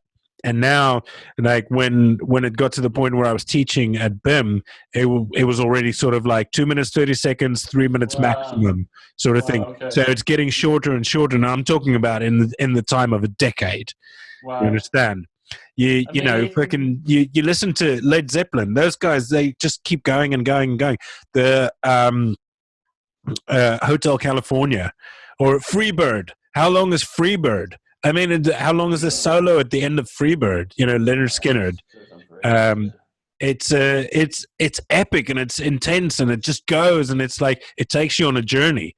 Yes, sometimes you have a short trip, you know, and it's as enjoyable as it is, you know, going to the corner shop is as enjoyable as it is going to Tesco's. But you know, whatever. It depends on, you know, the content of it. You know, sometimes you can have something that's really short and really intense, and that's fine. You know, have a little quickie, and then but then the other times, you take your time and you make your love, you do your thing, you bring out the 2 minutes music 30 and is you a bring out. perfect length for lovemaking, isn't it? Well, I mean, you could probably fit about 4 or 5 in that time, mate. Yourself on that one. I'm a 2.5 minutes guy. Yeah, no, I mean, like obviously, like somebody would listen to us speaking and be like, "Oh yeah, but you guys you're talking about pop music because people are still making great music and people are still making long songs and people are making experimental music." But my pushback to that would be like, but none of that is really reaching the mainstream. And it's like if you look at the mainstream, even in the 90s, it would be like it was still songs, there was still harmony going on. Yeah. I don't, unless I'm just a bloody old codger now. I just don't. I think it's kind of like it's gone. And my issue with this whole thing about the shrinking of like time and harmony and melody is it's my same feeling that I don't like about Spotify and how music's like this free commodity. Once you get used to not paying for something, it's very hard to start paying for it again. Once your attention span gets used to 2.5 bits of music with nothing going on in them, it's very hard for people to start suddenly branching out again. Also, the compression of the audio, from like a full scale audio, which is like .wav or whichever format you use to MP3s and those things. Right. Just the compression of it, it's not that great. Okay. Most people won't know the difference or hear the difference. But there are harmonics that are above our hearing range, but it still kind of fills the air. You understand? Yeah. So it's still in there, and the content, you can still perceive it in a way, even though you can't hear it. So things need to breathe and things need to resolve the same way as a chord needs to resolve itself back to one. There's just a way in which these things work, and if you don't give them the time to breathe and give them the space to breathe in terms of like MP3s and the compression and things like that, it does take the sort of like the human element out of it more and more. So it and yeah, I mean like you said, the melodies, being less interesting or being suppressed or being it kind of, it's like a dumbing down of music.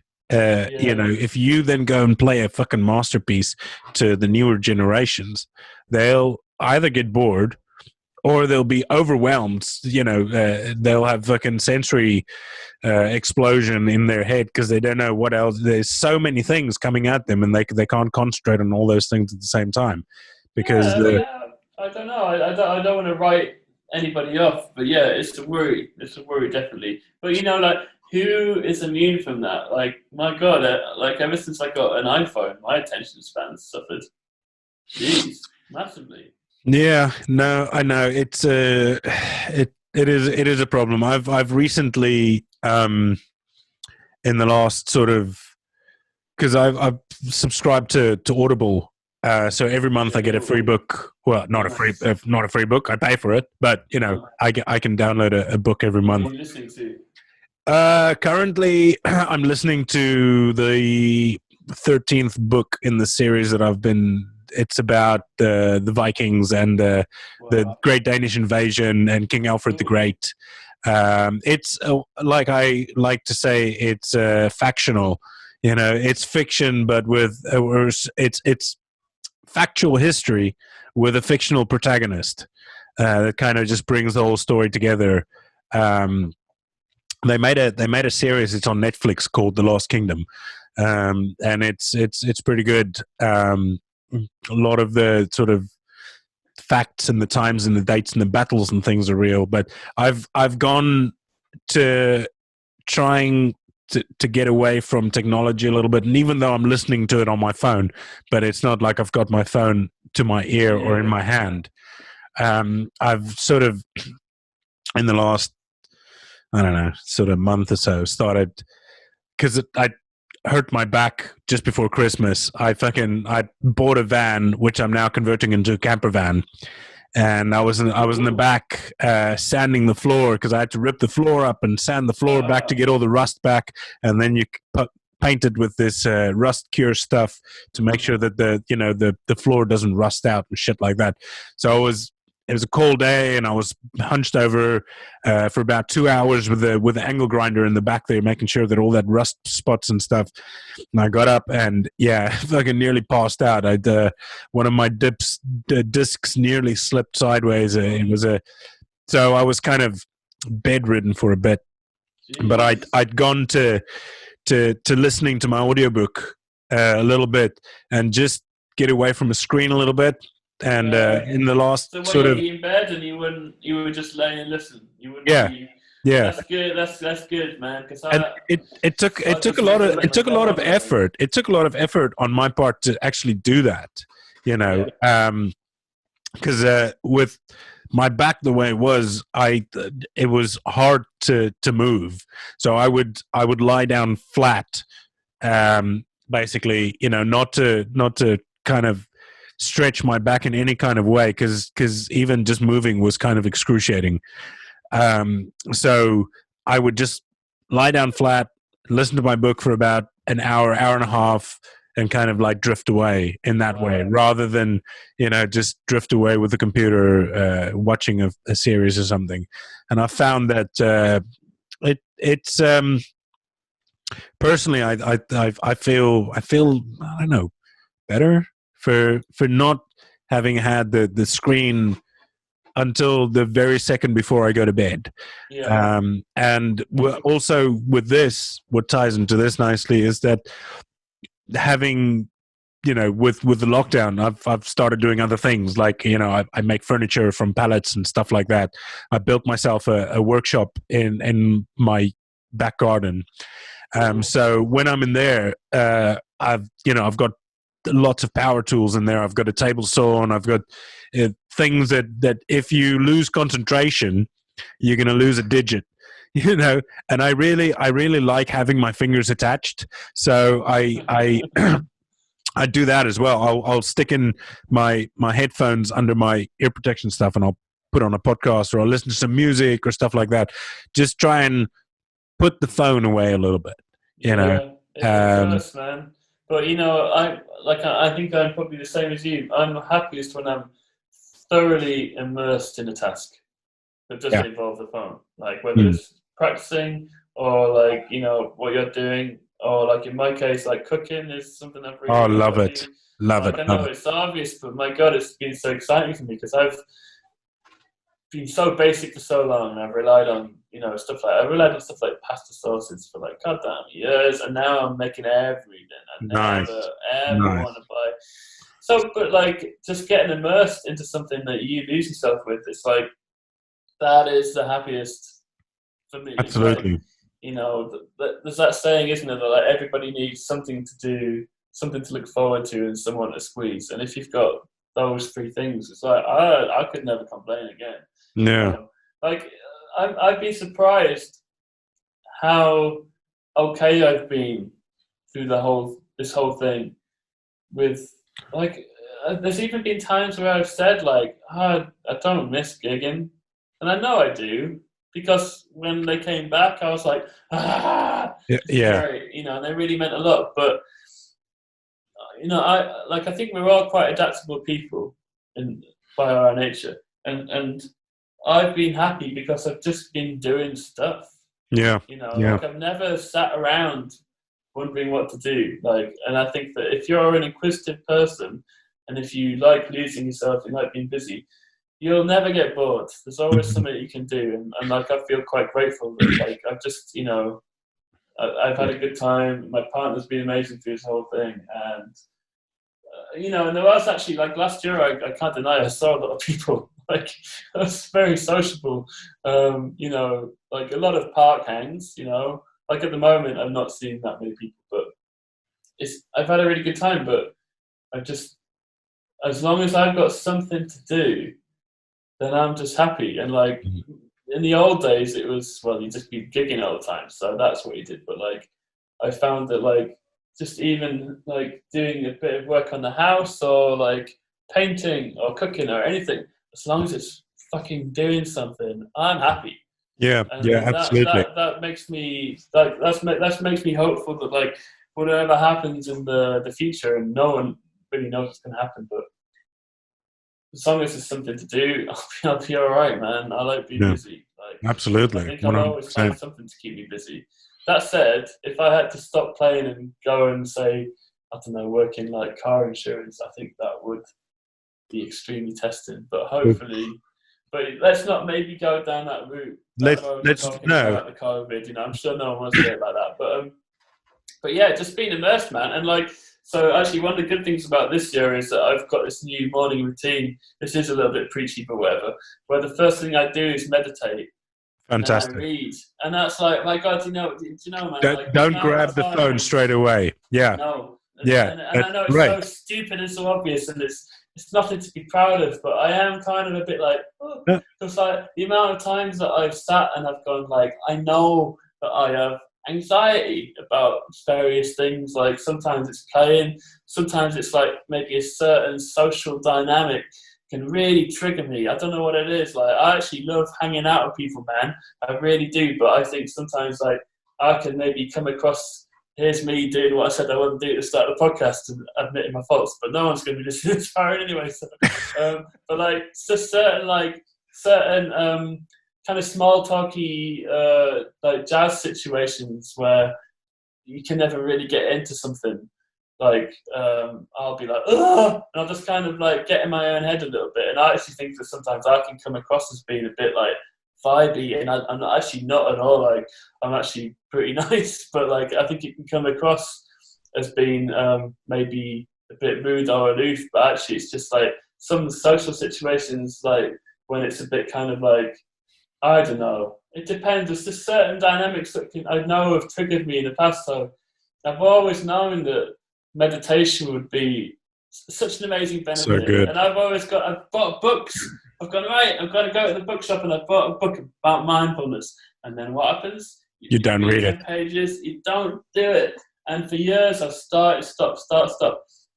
And the good thing about this morning thing is it's like, if you make that the first thing that you do, if I meditate and read before I do anything else, it's, one, it's done, but secondly, it also like it forms a habit, which it becomes a habit. Yeah, but also I always try to do it maybe in the afternoon because I decided to do it like, oh yeah, meditating, you kind of want to be awake when you're doing it. So I'll do it at like 2 in the afternoon. It would never be happen. No, because you can't stick to it because maybe 2 o'clock tomorrow you've got something else on. Exactly. But the another thing about this, which you know, I tie that in with my cold showers because it's really, really difficult having a cold shower at the moment.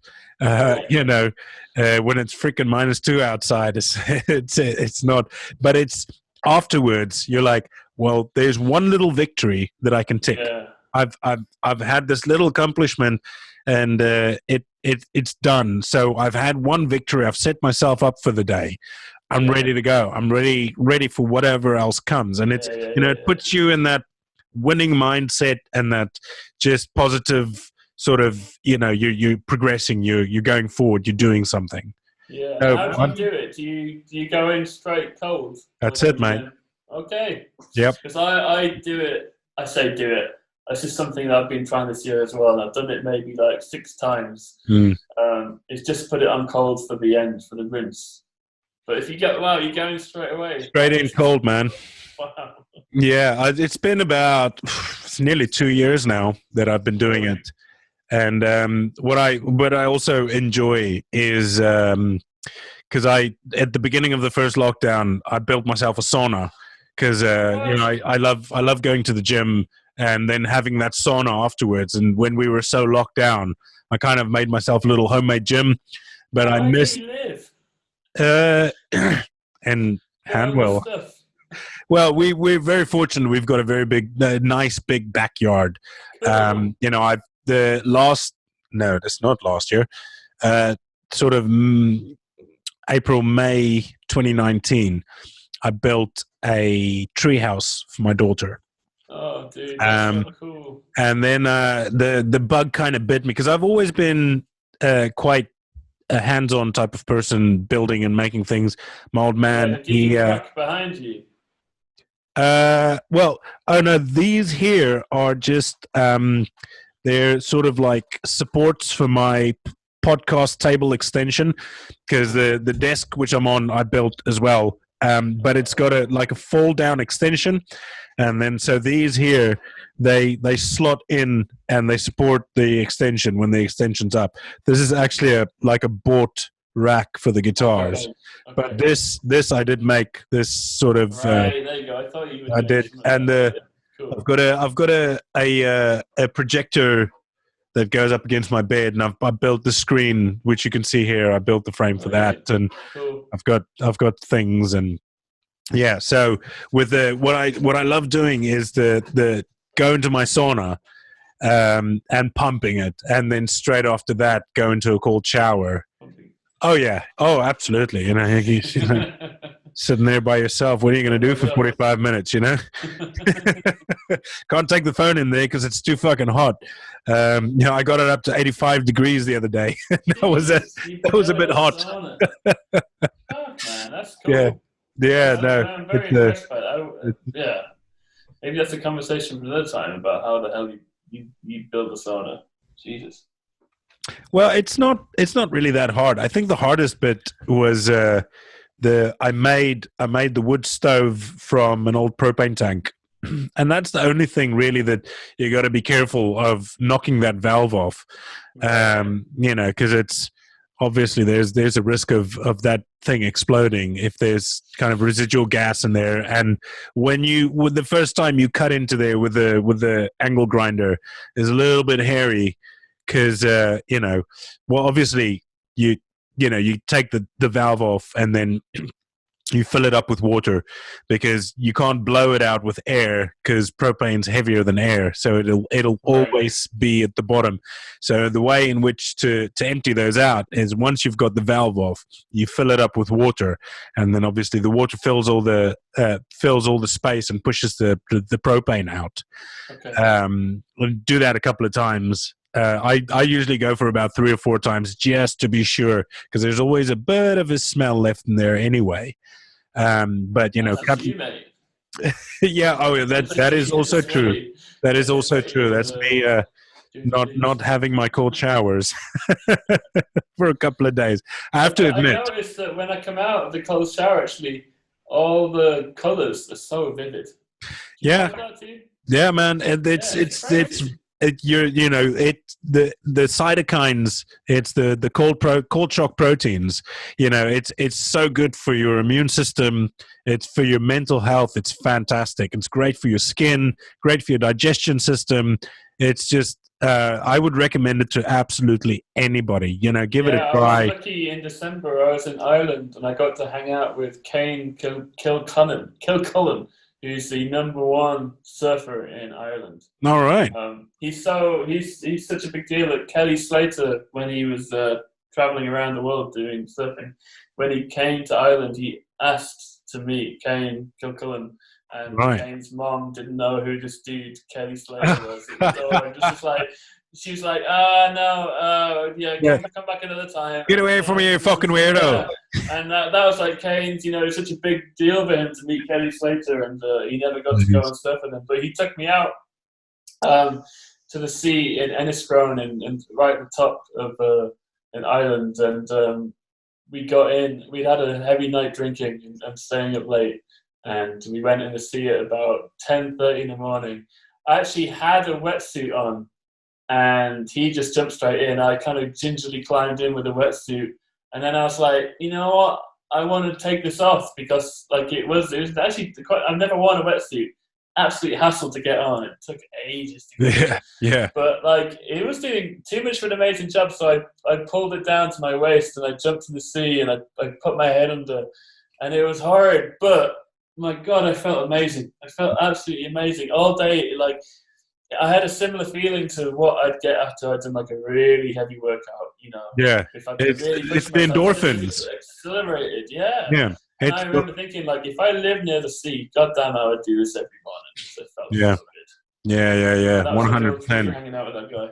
just the cold shock proteins is so good for you. And if you can combine the two, you know, the heat shock proteins and the cold shock proteins in a short amount of time, your body just goes, all the inflammation gets fucking, I mean, whenever I feel like, you know, I've maybe got a little bit of a sniffle coming on or whatever, in the cold shower, bro. And I just stay like 2 or 3 minutes longer at the end. And next day I'm fine, you know. It just sorts you right out. Wim Hof years ago. Wim Hof's the man. I think a couple of years ago I remember standing outside the Dog and Duck with you, and we were talking about Wim Hof. Yeah, that guy's I tried his breathing exercises, and it kind of scared me because I felt my chest felt really weird for like a day after, like I'd pulled something. Pulled a lung. I was doing all that, and I didn't feel good, so I never went back to it.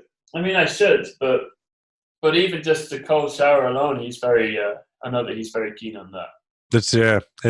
I would recommend it. I mean, even you don't have to do it every day. Do it once a week, you know, or like you do, you know, just go cold at the end. Cold at the end, because you still get that contrast where you have a nice warm shower and your body's hot and it's like it's all relaxed and everything's cool, and then you go to that cold, like, and you're like, whoa, hello, fuck, hello, there we we and your body just jumps into gear. It took my breath away. Well, every single time that I've done it, I've been going, and there's loads of scientific benefits as well. It became a little bit like it became a bit kind of really popular, didn't it? Like a couple of years ago, and every single health channel on YouTube was talking about it. At the moment, it seems to be the current health trend is doing 100 push-ups a day.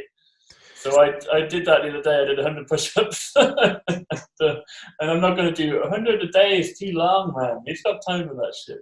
Well, did they say that you had to do it in one session? I think you can do sets of 10 and take a break. Okay. I could never do 100 without stopping. No way. I was taking kind of generous breaks by the end, like 3 or 4 minutes between sets. So actually, do you know what? It wasn't that hard, but like. Yeah, that's the latest YouTube fitness trend, is to film yourself doing 100 push-ups a day. All right.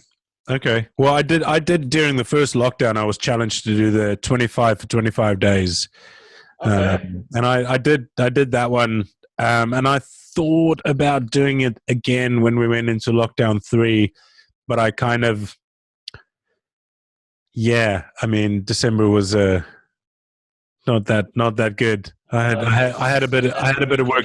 I had a bit of work to do up here, so I let those other things go, which is also another reason why I didn't really do any of these for a while. But New Year, I wanna crack on and get back on the horse with this because I enjoy doing it so much, and I found that I'm kind of I'm an extrovert as a person. You know, I'm quite comfortable, talking to one person, and I'm comfortable speaking in front of crowds. It's not a problem for me. Yeah. But I do also have an introvert side to me, and whenever there's something that I need to sort out, I would completely withdraw, into myself and away from anything and everyone. And people are like, I haven't heard from you in months. I'm like, yeah, I had, something to deal with. And that's kind of what I went through kind of November, December. I'm on the other end of it now, and I want to get back into it. And because I enjoy these things so much, especially now that we don't get to see each other, because we used to see each other all the time, and it's always fun, and hanging out with the guys. And I have realized how much I missed it. Yeah.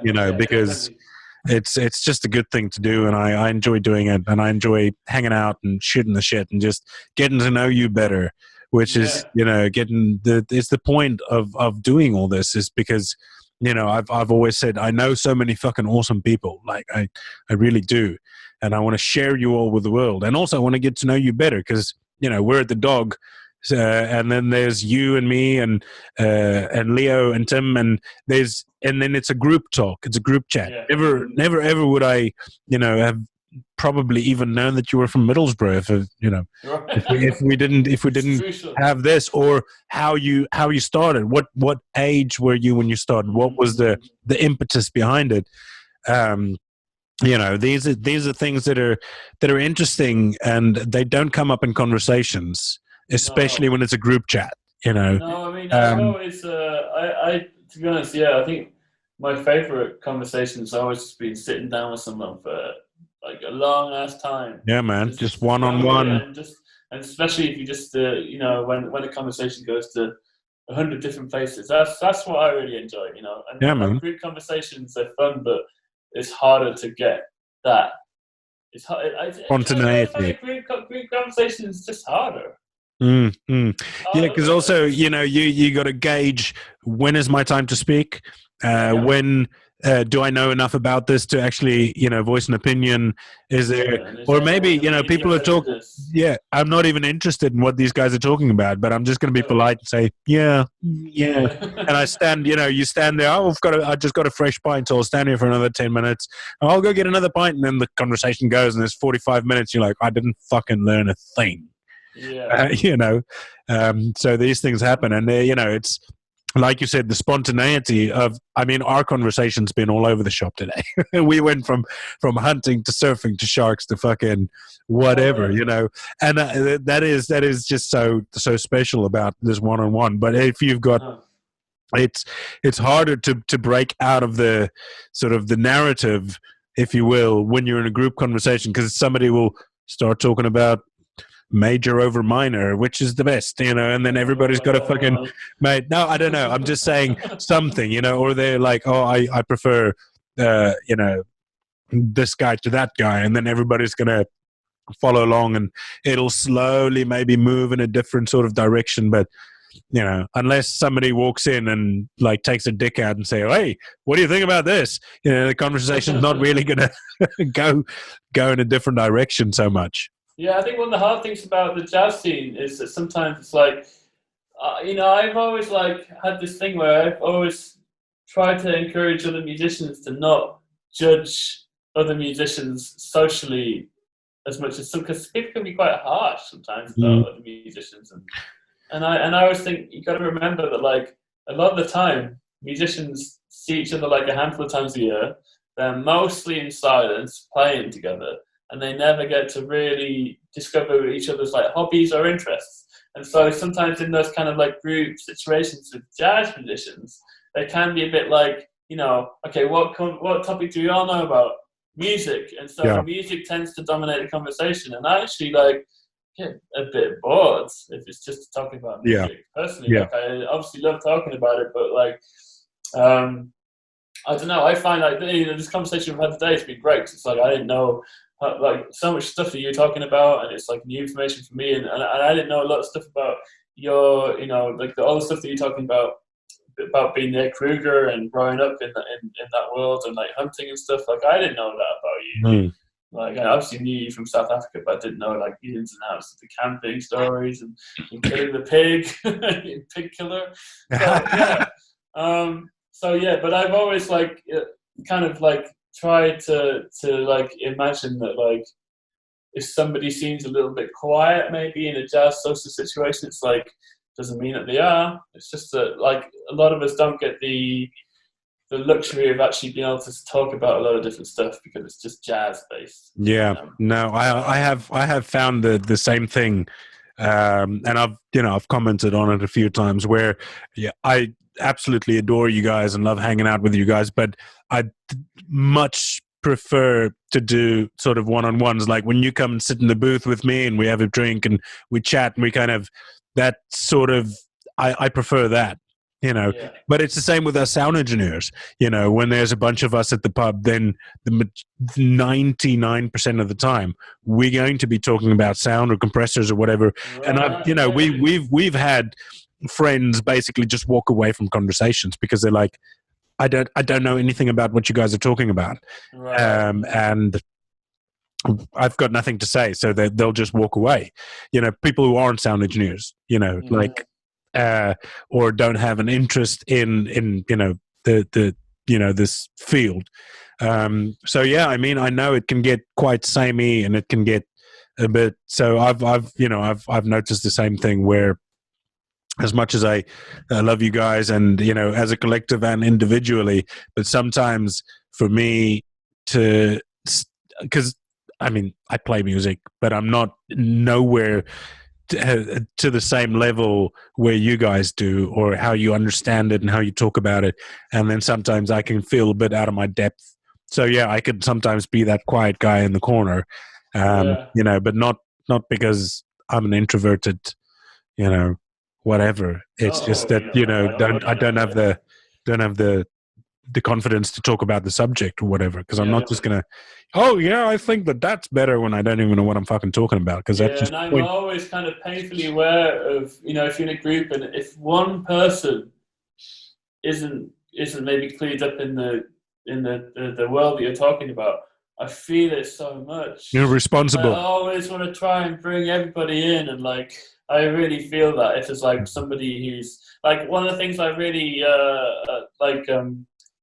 you know, the classic situation of like a musician brings their partner along to a gig and afterwards they're talking about the gig. I'm always trying to steer the conversation away from music.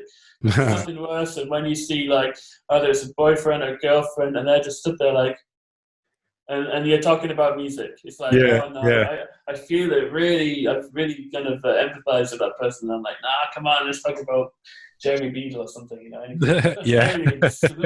Aliens is like my favorite go-to topic with people. If it's like ever again like a lull in conversation, I'm like, so what y'all think about aliens? And do if you go for talking about that, then great. I know that they're cool. What's it, Bob Lazar? Do you know the story of Bob Lazar? Yeah, I didn't like the documentary about him though. Crazy, isn't it? I didn't really like the production, and then fucking Mickey Rourke's voiceovers on that. Kind of painful. Like they were trying to be really like faux deep. Oh my god! The universe is kind of like a stone, and you can decide if you want to skip the stone on the river or if you want to hold it in your hand. It's like, what does that even mean? Mickey, you've gone too far.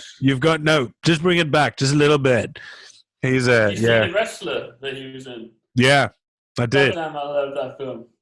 He's a fantastic actor, man. I think, you know, but you know, as it goes with substances and life and so on, it alters the mind, and as you get older, you start reaping the repercussions of a younger, wilder life, and I think he's kind of fallen prey to that. But I think he's a fantastic actor.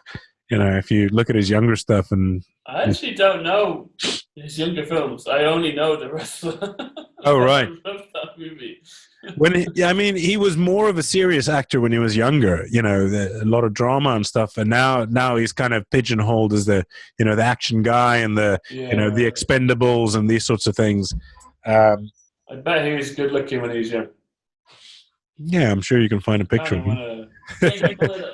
Because he like really, because he doesn't look good now.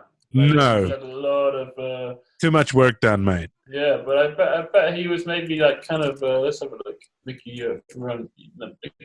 Mickey Rourke. Give me just 1 second. He was a good looker when he was young. Man, that guy really, really changed. Sorry, I just had a little one intrude here. She wanted to know what a word meant.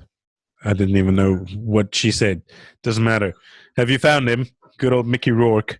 He looks good when he's young. Yeah, he was an attractive man, you know. Yeah. As much as a man can say another man's attractive. I've never had a problem with I don't either. No, at all. It's like, God, really? You care? Some guys get so uptight about that. Come on. It's it's like the pastors who are such homophobes, and then they got caught with male prostitutes. I feel the exact same way. If you can't say to another man, "I love you," who's just a friend, then there's something wrong with you. Then you're not maybe. You're a really good-looking guy. All right. Thank you very much. Yeah, I think you can tell a man or a woman on a sort of really platonic way. I think you look good today, or fucking hell, your eyes are sparkling, or you look sunny today. Like you're looking good. Life. life, man. Yeah, It's just you like, you have to be able to express yourself in these sorts of ways. And like, what man? What single guy could you not go up to and be like, listen, is '90s Brad Pitt a good-looking man? Come on, yes. Of course, Like, who's yes. going to deny that? So if you can admit that, then that's there you go. That's the. Well, you don't think Brad Pitt looks good anymore? To be honest, I don't know. I'm sure he does actually, but that's a classic example. But like, Absolutely. I'm often like, I remember I kind of got into the habit a few years ago, and I started to get to kind of really get into like fashion, and I kind of really enjoyed, thinking about what clothes I was going to wear. I would say to some guys, I'd be like, man, I really like your jacket. Or, man, your shirt looks great. And I remember some people would be like, oh, thanks. They'd kind of be weirded out that I'd be giving them a compliment on their clothes or something like that. But like, fuck it, man. I've always just, I just kind of want to say what I think and not be ashamed of it. No. I think the only way that you should be ashamed of that is if your intentions weren't pure. No, I love complimenting people, and I always mean it. Because I tell you what, you do meet some people where you're like, I know you don't mean that. You're just saying that. You're just saying that. A couple of people that I've come across, it's like they compliment everybody all the time about everything, and after a while you're like, come on. Yeah, it feels like a bit of a choice. Yeah. I get it. Yeah.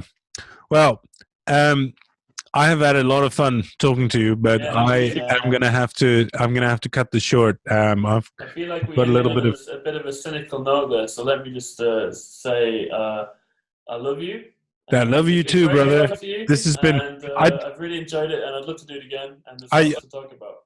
I would love to do this again. We can do a part 2, maybe next week. Who knows? Well, I'd love to ask you about the flag on the back wall, but that is the flag of Sardinia. Really? Yeah, it's the 4 heads. It's called the Quattro Mori. It's the Moors when they came over, from Africa to try and conquer. They already conquered Sicily. When they tried to get into Sardinia, they got expelled very quickly. And I think the real that it's not supposed to be bandanas but blindfolds, because the Sardinian folk cut 4 heads off and they sent them back to the king of wherever, and they said, listen, you guys aren't welcome here. Okay. As far as I'm aware of the history of it, that was the flag of Sardinia, the Quattro Moors, the 4 Moors. I'm gonna look into that. Yeah, she's getting bored now. Okay, all right. Listen, let's arrange sometime soon. But I would like to share your socials. Let the 2 or 3 people that are going to watch this go and see. Maybe they can bid on that £89 album. I might put in a bid myself. Yeah, inflate the market. Yeah, mate, I did that when I bought my car a couple of years ago. I was looking at a car. I was like, oh, should I get it? It could be useful. And then my daughter came in and she's like, oh, you're looking at a car? I'm like, yeah, I'm looking at a car. And there, how it goes on eBay. The last 5 minutes, the people go, then they really put in their bids. Yeah. And there was this Golf, and it was on for £220. I'm like, just as a joke, I put in 225. Just knowing that, kind of hoping to get it, but kind of hoping not to get it. And then the time ran out, and I was like, whoop. So I accidentally bought a car. Oh, shit. I thought it was gonna inflate, and it didn't. But I still got a car for quite cheap in it. I've definitely bidded on something, and I not really wanted it, and at the last second I've been outbid, and I thought, number one, thank God. But yeah. I've actually I did that the other day because I was looking for a planar thicknesser, which is the what a planar is if you've got a rough edge, you run it over the planar, and then so it's like a table mounted thing, and the thicknesser works the other way. You slide it through the bottom, and it takes the top off to to reduce something from this thick to a plank, whatever, right?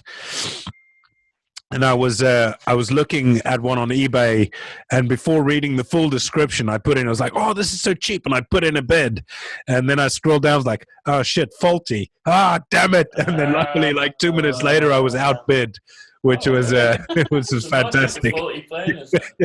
Well, I mean, yeah, because it's small fixes that need to be done, and these things are quite expensive.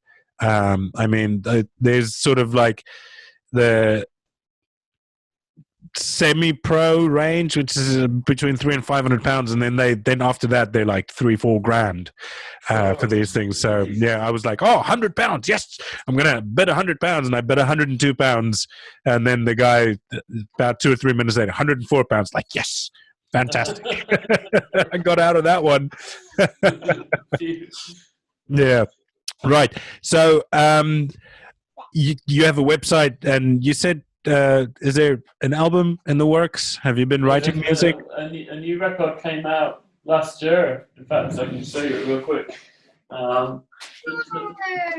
Savannah, papa's bezig hier. Kan jy uitgaan asseblief?